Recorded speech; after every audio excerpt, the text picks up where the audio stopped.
घरी जाऊन स्वानंदीने मलिकाची अशी काही जिरवली की समोर झाला सत्याचा उलगडा. नमस्कार मित्रांनो, ह्या मालिकेच्या आजच्या भागामध्ये नक्की काय घडलं चला तर बघूया. तर घडलेलं असं असतं, समरचा बीपी शूट होतो आणि स्वानंदीची खूप तगमग चालू होते. आता ती समरला एवढी बडबड करते की समरचा बीपी नॉर्मल होतो. तो आता चालत बाहेर जातो, पण स्वानंदीला बरोबर कळून चुकतं आणि ती आनंद आणि निकीला बोलून दाखवते की आता मला कळतंय की काकूनी पेस्ट कंट्रोल का केलं. निकी आणि आनंद म्हणतात, काय पेस्ट कंट्रोल? ती म्हणते, हो, काकूंना माहीत होतं ह्याच्यामुळे यांची तब्येत बिघडणार, पण आपल्याकडे काही पुरावा नसल्यामुळे आपण काही बोलू शकत नाही. पण आता बास, खूप झालं. आता काकूंचा कुठलाही डाव मी सक्सेस होऊ देणार नाही. समर आणि स्वानंदी घरी जातात आणि काकूंचा पुन्हा नाटकीपणा चालू होतो आणि ती म्हणते, समर कसा आहेस रे, बरा आहेस ना? समर म्हणतो, काकू मी बरा आहे. अगं काळजी करण्यासारखं काहीच नाही. आजी म्हणते, पिंट्या तुला बरं वाटतं ना? तो हो आजी, मला काहीच झालं नाही. काकू म्हणते, असं कसं काही झालं नाही? पाहिलंच ना स्वानंदी, तू गोळ्या बंद केल्याचे काय परिणाम झाले? स्वानंदी म्हणते, तुमच्या लक्षात येतंय का? गोळ्या बंद झाल्या म्हणून नाही झालं हे, गोळ्याचं त्यांच्याकडून अतिसेवन झालंय म्हणून हा प्रॉब्लेम झालाय. आजी म्हणते, गोळ्याचं अतिसेवन? का रे पिंट्या, तू जास्त गोळ्या घेतल्या का? मलिका म्हणते, आई तो का गोळ्या घेईल?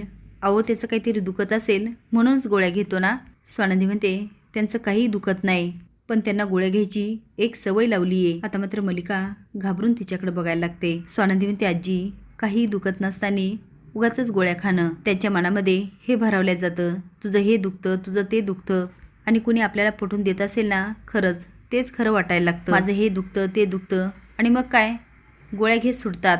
आता ते काही नाही, हेल्दी लाईफसाठी हेल्दी डाएट. यापुढे तुम्हाला तेलकट तुपट गोड काही मिळणार नाही. आता मलिकाला काय करायचं ते कळून चुकतं. ते आता बेडरूममध्ये जाते आणि अर्पिताला म्हणते, मी सांगत होते समरचा बीपी हाय झाला आणि मग काय ही लागली माझ्याशी वाद घालायला. हेल्दी लाईफस्टाईलसाठी म्हणे हेल्दी डाएट हवं. अर्पिता म्हणते, मला हे कळत नाही हिचा काय संबंध? ही दाताच्या छोट्या छोट्या गोष्टीमध्ये एवढं का नाक खुपसते? मलिका म्हणते, ती अशीच नाक खुपसत राहिली ना, आपला सगळाच प्लॅन फ्लॉप होणार. समरची तब्येत बिघडण्याऐवजी अजून हेल्दी होणार. स्वानंदी आवरते तेव्हा समर बेडवर झोपलेला असतो. ती राजवाडे, आपण हा गोळ्याचा बॉक्सच गायब करूया का? समोर बोट करत म्हणतो, गोळ्याच्या बॉक्सला तुम्ही हात जरी लावला ना तरी याद राखा. स्वानंदी म्हणते, ओके. तो ओके काय ओके? तुम्हाला सांगितलं ना, माझ्यासमोर ओके म्हणत जाऊ नका हो. स्वानंदी ओके म्हणायला लागते आणि तोंडातल्या तोंडातच जिरवते आणि सांगते, तुम्हाला सकाळी लवकर उठायचे, गुड नाईट. समोर म्हणतो, का सकाळी उठून कुठे जायचं आहे का? ती कुठंच नाही. तो मग का सकाळी उठायचं? स्वानंदी म्हणते, एक्झरसाईज. तो नाही या, मी असं काही करणार नाही. तरी स्वानंदी सांगते, सकाळी लवकर उठा. आता बघूया स्वानंदी समरची कशी एक्झरसाईज घेते. असेच नवीन अपडेट जाण्यासाठी लाईक आणि सबस्क्राईब करा. धन्यवाद.